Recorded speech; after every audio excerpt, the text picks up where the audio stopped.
Donc nous sommes toujours dans le deuxième chapitre. Qu'est-ce qu'évangéliser?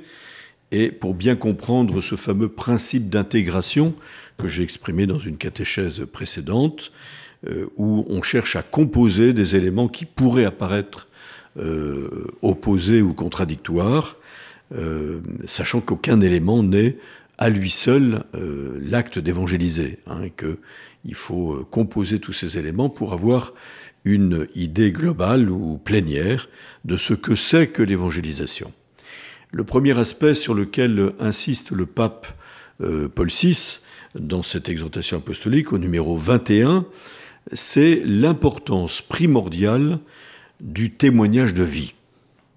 Évangéliser, c'est pas d'abord annoncer l'évangile, même si on verra bien que ça doit aboutir à cette annonce explicite, mais c'est d'abord un témoignage de vie qui interroge ceux qui nous voient vivre précisément. Je vous rappelle ce que les Romains disaient des premiers chrétiens, qui étaient obligés d'ailleurs de se cacher pour vivre leur foi, célébrer la louange du Seigneur. Eh bien, ils disaient spontanément, lorsqu'ils voyaient les chrétiens rassemblés, « Voyez comme ils s'aiment ». Et nous nous rappelons en effet ce commandement que Jésus donne à ses disciples, précisément comme un testament spirituel. Après avoir institué l'Eucharistie, avant de les envoyer en mission, il leur dit « C'est à l'amour que vous aurez les uns pour les autres, que tous vous reconnaîtront pour mes disciples. » Voyez ? Donc, comme dit le pape Paul VI ici au numéro 21, l'évangile doit être proclamé d'abord par un témoignage. Vous vous rappelez aussi ce qu'il dit dans cette même exhortation apostolique, nos contemporains écoutent plus volontiers les témoins que les maîtres, et s'ils écoutent les maîtres, c'est parce qu'ils sont d'abord des témoins. Le témoignage, comme il le dit, je le lis, « Voici un chrétien ou un groupe de chrétiens qui, au sein de la communauté humaine dans laquelle ils vivent, manifestent leur capacité de compréhension et d'accueil, leur communion de vie et de destin avec les autres, leur solidarité dans les efforts de tous pour tout ce qui est noble et bon. Voici qu'en outre, ils rayonnent d'une façon toute simple et spontanée leur foi en des valeurs qui sont au-delà des valeurs courantes, et leur espérance en quelque sorte qu'on ne voit pas, dont on n'oserait pas rêver. Par ce témoignage sans parole, ces chrétiens font monter dans le cœur de ceux qui les voient vivre des questions irrésistibles. Pourquoi sont-ils ainsi? Pourquoi vivent-ils de la sorte?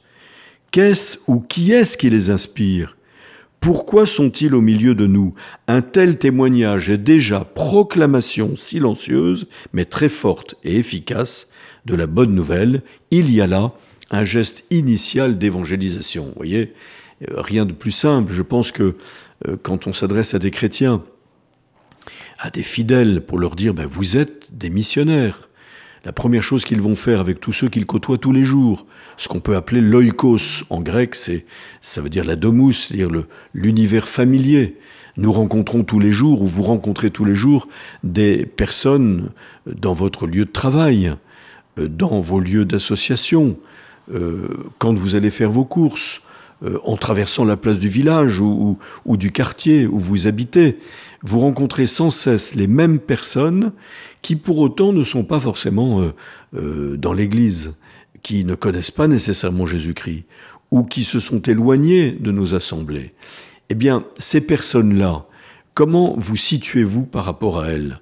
Non pas d'abord comme des redresseurs de tort, non pas comme des gens qui vont déjà leur dire « vous devriez croire en Jésus-Christ », mais vous vous rendez disponible, vous vous rendez accueillant à tous, vous vous mettez à leur service, jusqu'au jour où ils vont dire « mais pourquoi vous me rendez service ? Qu'est-ce qui vous inspire d'être en relation aussi disponible par rapport à moi, aussi gratuite ?» Et c'est alors que vous pourrez rendre compte de l'espérance qui est en vous, comme dit saint Pierre, devant tous ceux qui vous en demandent raison.